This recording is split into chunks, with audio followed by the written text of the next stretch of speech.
jacket she's wearing, it has light hitting it, but if I squint my eyes and look, the light is not, the light that's hitting that dark jacket is not as light as the light here or here, which means I'm not going to put white pencil down there. I'm just going to push the darker areas and actually skim even more dark pencil over that area and just vary the amount of black pencil that's being used rather than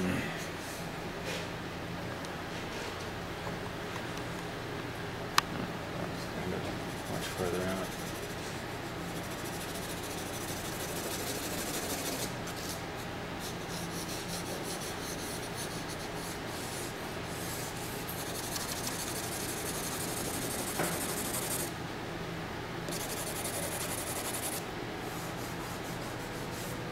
Watch out, you don't do that too fast, you might end up getting friction on your finger and burning it. And for those of you who've done reductive value drawing, which is when you take the white piece of paper and you take the vine charcoal and you tone it over and you erase back out, you can still do that here to a degree, especially in hair. Like if I wanted to suggest a few strands there, I could always erase out a little bit. If I'm saying, you know, a certain area is too dark, or there's a, you know, a hair that's kind of coming up.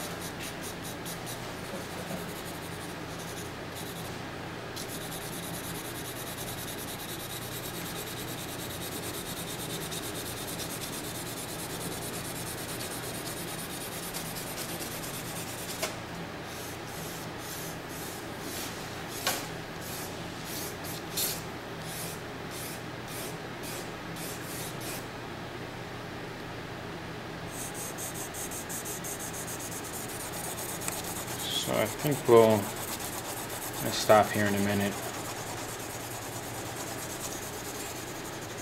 But if there's anything that I want to make sure everybody realizes is that these little details that you could probably spend the rest of the night kind of going into and into more and more and more are not where the drawing starts. It's something that comes much, much later.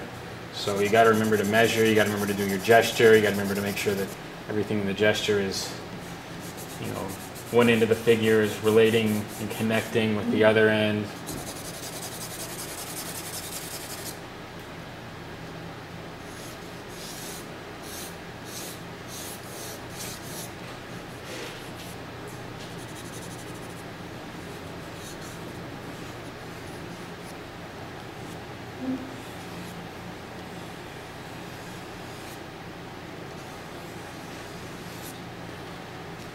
Give some indication of some contours on that, but again, don't go overboard. If you want to call attention to a certain area that you like, the best thing to do is do as little of it as possible. In other words, if you're drawing, you're painting a landscape and there's a, you know, a flower on a bush and you really like that, if you start like trying to paint every single flower on that bush and it becomes this big mass of nothing, you're going to end up working against what you're trying to call attention to. So, you know, the strands of hair, which are kind of nice, I don't want to do a million of them, otherwise it gets chaotic. You know, I have too many of them. If you look at any master drawing, you'll see how that's done. If you look at like a Michelangelo or a Leonardo, look at what areas of the anatomy are really suggested versus which areas kind of get more subtle in shadow. And you'll see that's one of the things that makes up the bulk of a lot of the drawing. So, do a couple more things and then time.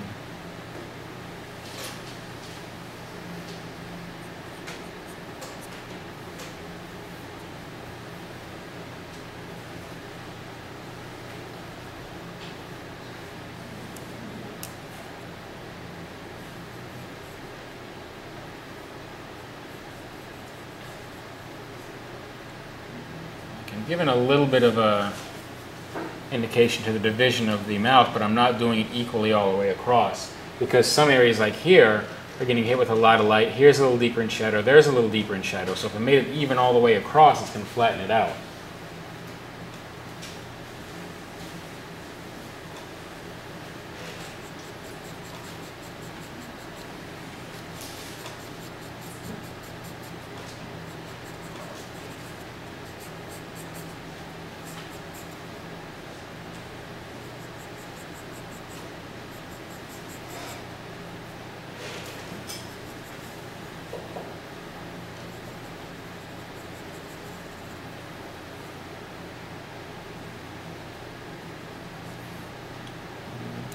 is a 2B, maybe that's 6B.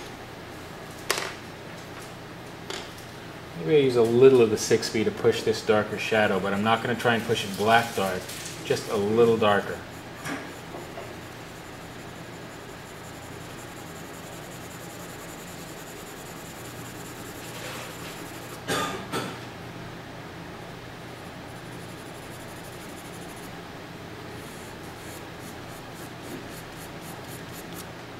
I think I'm going to leave it right about there.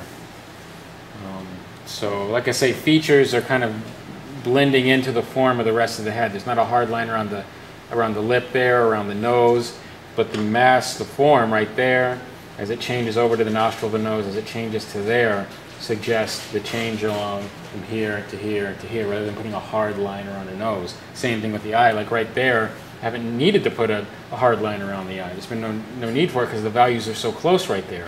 Here there's a little more contrast, so I can suggest it more there. Does that make sense? Okay. Are there any questions about anything? No? Okay.